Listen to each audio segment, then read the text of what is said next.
Welcome to the Byte-Size Brief. Today we are putting Microsoft, and that's MSFT, completely under the microscope. Let's get into it. Yeah, let's do it.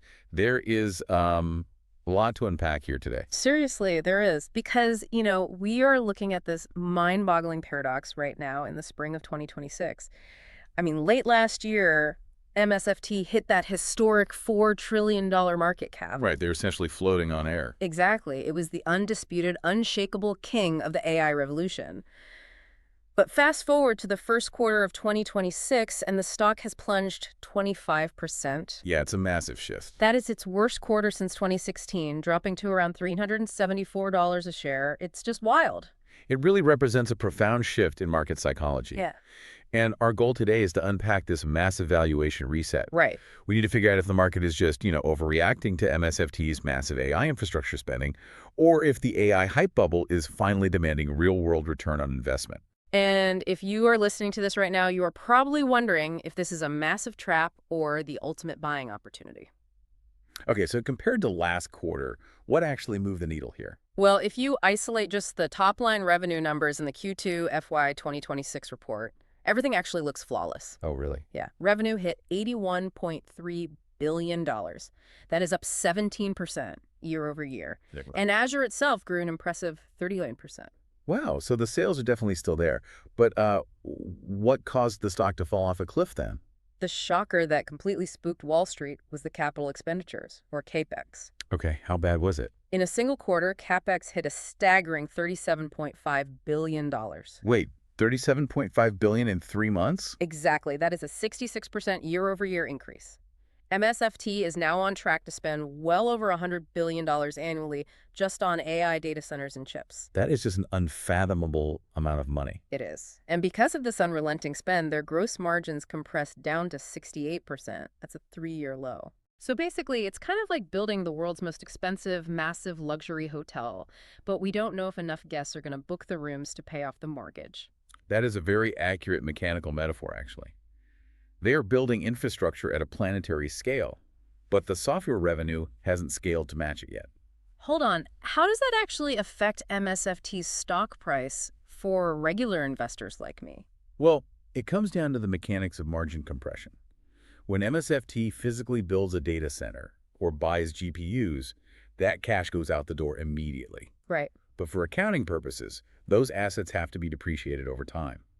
So the market is demanding immediate profits from AI, but this physical infrastructure has to be paid for before the software can generate revenue at scale. I see. So the cash is gone today, but the ghost of that expense haunts their earnings reports for years. Precisely.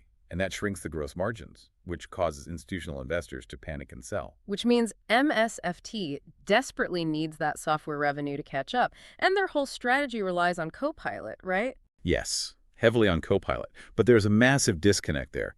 Monthly active users for Copilot passed 100 million, growing 50% quarter over quarter.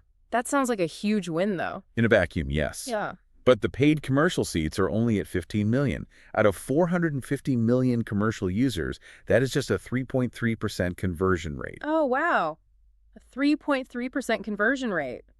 After all that hype, that is shockingly low. It's the sticking point for Wall Street right now. But honestly, it makes perfect sense if you look at the consumer revolt happening on the ground. I was reading some tech forums and Reddit, and consumers are furious about this forced integration in Windows 11. They are literally calling it AI slop. The backlash is definitely severe. It's a classic rejection of forced technology. It's beyond just feeling forced, though. It's actively breaking workflows. Like, I saw one story where a user asked Copilot to generate a simple VB script to filter a column. Okay. And Copilot hallucinated, completely failed, and generated a script that literally rebooted the PC in Spanish. Wow. Yeah, that perfectly illustrates the problem with large language models writing executable code. And it isn't just coding. Another administrative assistant asked it to check a December corporate schedule, and Copilot hallucinated a totally new schedule that placed Volodymyr Zelensky as a keynote speaker for a marketing seminar in Ohio. That is quite the hallucination.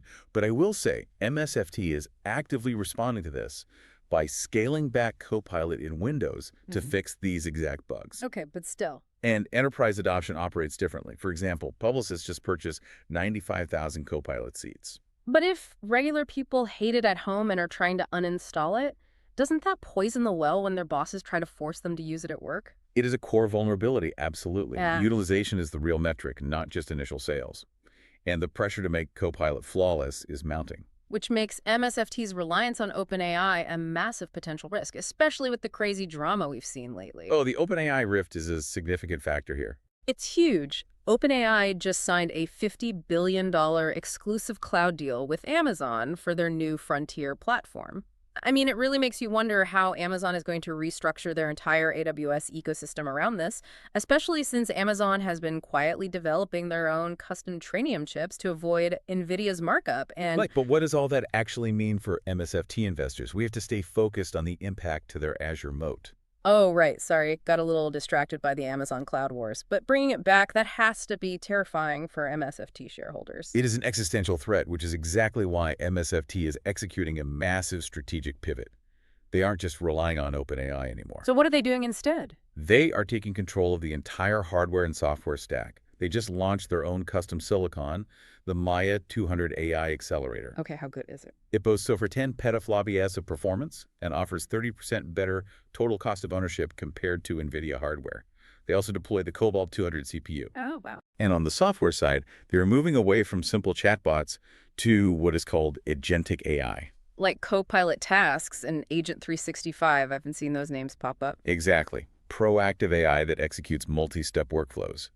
And they are pushing their own small language models, or SLMs, like 5.4, which can run locally on devices. So basically, it's kind of like MSFT is building its own in-house engine and making the AI smaller and smarter so they don't have to pay rent to OpenAI forever. That is exactly it, because running an SLM locally on a laptop means MSFT pays zero cloud compute costs, which directly fixes that gross margin crisis we talked about earlier. That is brilliant. Okay, so with the massive capex burn, the consumer backlash, and the OpenAI drama, where does this leave MSFT's stock today? The current data presents a very compelling bull case.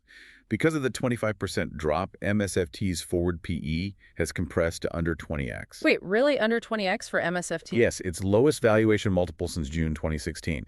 Furthermore, they have $625 billion in remaining performance obligations. That's future guaranteed revenue, right? Yes, and it's up 110% year over year. I mean, a PE under 20x for a cloud monopoly seems like a screaming deal for a retail investor. Plus, MSFT just announced a 91-cent per share quarterly dividend. It is a nice cash cushion while you wait. So is this a once-in-a-decade buying opportunity, or are we trying to catch a falling knife? I have to provide the sober risks here. Azure's growth did slightly decelerate from 40% to 39%. And Wall Street hates deceleration. Right. And the FTC is heavily probing the OpenAI partnership. Plus, the EU is forcing them to unbundle AI from Windows. Man, they are just getting attacked from every single angle. They are. To summarize, MSFT has built the infrastructure of the future. But 2026 is the year they must prove to the world, and specifically to Wall Street, that this AI is actually useful and profitable, not just an expensive gimmick. Right. Well, here's a final thought to leave you with. If MSFT's custom Maya chips and independent agentic AI ecosystems actually succeed, they could entirely own the future of digital work from top to bottom. And if that happens, this current OpenAI drama and capex panic might just be a tiny blip on the radar of financial history. All right, listeners, what's your take on the future of MSFT? Are you bullish, bearish, or sitting on the fence? Let us know in the comments. See you next time on the Byte-Size Brief.